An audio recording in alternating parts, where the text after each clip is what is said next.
Gigi Berardi recording FoodWISE, reading Our Personal World of Food. In the 7-country study, Keyes produced graphs that were clear, stark, and disturbing, showing a rapid increase in the incidence of heart disease with increased saturated fat intake. Implicated were everything from big beef burgers to pork chops, bacon, sour cream. Foods containing saturated fats and dietary cholesterol were under attack.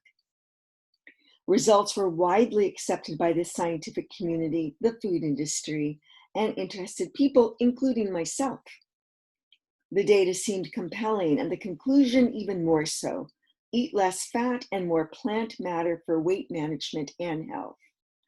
The American Heart Association, which had formed early in the 20th century, gained momentum with Keyes's claims and heavily promoted the low-fat directive with media messages and recipes representing, quote-unquote, heart-friendly food.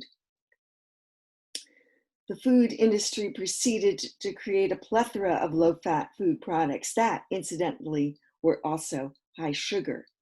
But Keyes's data showed no problem with sugar consumption. Since then, vocal critics have argued that Keyes was highly selective with his data, especially by ignoring countries that did not fit the high saturated fat, high cardiovascular disease pattern. This argument about the misrepresentation of science is presented in numerous scholarly critiques, including pediatric endocrinologist Robert Lustig's virally popular lecture, Sugar, the Bitter Truth, and his book, Fat Chance, Beating the Odds Against Sugar, Processed Food, Obesity, and Disease. So we're now well into this section on diet and food choices and diet information. We've already looked at food beliefs, where our food beliefs come from, and indeed they are fierce and difficult to confront, even with information.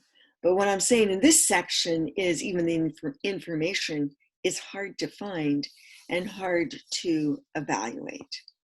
Right now we're talking about Ansel Keys.